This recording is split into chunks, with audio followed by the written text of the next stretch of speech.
শয়নে স্বপনে যতনে তোমারে রেখেছি আমার এই বুকে, ভুল করিয়া ভালোবেসে অবশেষে গেছি ফেসে,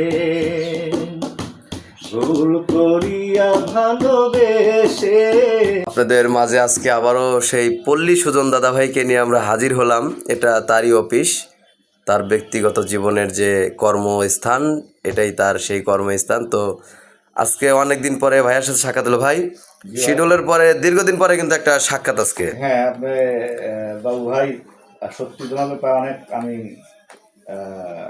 হ্যাপি লাগছে আমার, তো আমার এখানে আসছে। আমি চাচ্ছি যে আমি যেহেতু আপনার এখানে আসছি, শুধু আমি দেখবো না, আমার যে বাবু ভাই এস এম ইউটিউব টিমের যে অডিয়েন্স যারা আছে তারা সকলেই দেখবে আসলেই পল্লী সুজন ভাই কী অবস্থায় আছে। এই যে মানে সারাক্ষণ খাতা কলম নিয়েই ব্যস্ত, এই যে অবস্থা তার অফিসের, মানে খুবই ভয়াবহ অবস্থা। তারপরেও আমাদের সময় দেয়, সময় দিয়ে যেভাবে আপনাদেরকে বিনোদন দেয় বা গানের মাধ্যমে আপনাদের ভালোবাসা যেভাবে কুড়িয়েছে।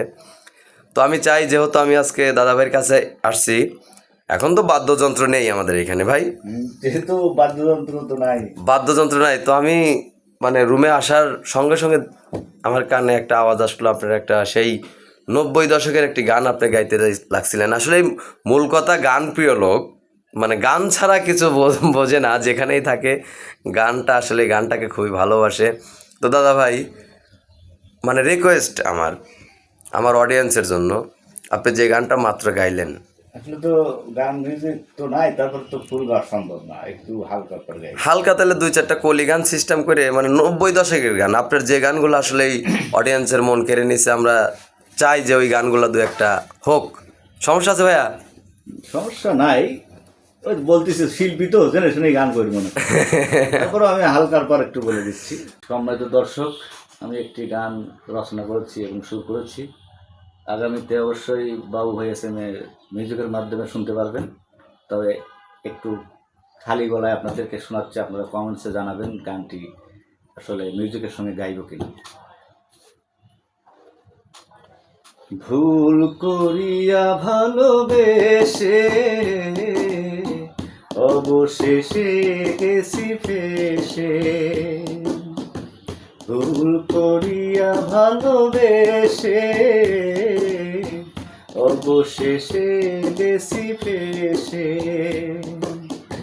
শয়নে স্বপনে যতনে তোমারে রেখেছি আমার এই বুকে, শয়নে স্বপনে যতনে তোমারে রেখেছি আমার এই বুকে, ভুল করিয়া ভালোবেসে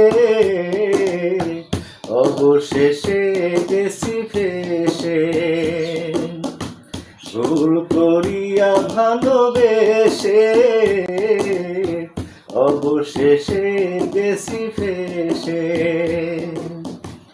আমারই জীবনে তোমারই কারণে সুখের দেখা নাহি মেলে, আমারই জীবনে তোমারই কারণে সুখের দেখা নাহি মেলে, কত যাতনা মনেতে আমার, কত যাতনা মনেতে আমার, না বুঝে চলে গেলে হেসে, ভুল করিয়া ভালোবেসে অবশেষে গেছি ফেসে, ভুল করিয়া ভালোবেসে অবশেষে গেছি ফেসে। ধন্যবাদ অডিয়েন্স, সামান্য দিলাম, অপেক্ষা করবেন। দাদা ভাই, জি, আমি আপনার কাছে এসে আমার মনটা জুড়িয়ে গেল। আসলে আপনার লেখা গান যে এত সুন্দর হবে আমি কল্পনাও করতে পারিনি ভাইয়া। মূল কথা হচ্ছে এখন দুপুর সময় অনেক ক্ষুধা লাগছে, আমি গানটা সেরকম ভাবে টানতে পারিনি, এজন্য অডিয়েন্সের কাছে আমি ক্ষমা প্রার্থী। তো যাই হোক, আমারও ভালো লাগলো। দর্শক বন্ধুরা, ভিডিওটা আমি আপলোড করতাম না, এই কারণে আমি করতেছি যে ভাইয়ার সাথে আমি দেখা করতে আসছি। অবশ্যই আমার যেহেতু চ্যানেলে এখন বর্তমান হিরো পল্লী সুজন দাদা ভাই, তো তার সাথে আমি দেখা করতে আসছি। কথা হলো, অনেক কথাই হলো।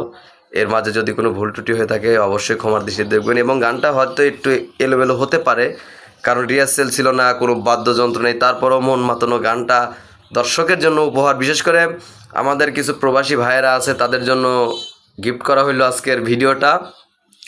তো দাদা ভাইয়ের এই গানটা যদি আপনাদের ভালো লেগে থাকে অবশ্যই আপনারা কমেন্ট করে জানাবেন। তাহলে আমরা আগামী শিডিউলে অবশ্যই মিউজিকের সাথে এই গানটা গাওয়ানোর চেষ্টা করবো ইনশাল্লাহ। দাদা ভাই, জি অবশ্যই। তো দর্শকের থেকে বিদায় আপনি নেবেন না আমি নেব? দর্শকের থেকে তো আমি বিদায় নেবো না, দর্শকের মধ্যে যাবো, বিদায় নেবো না।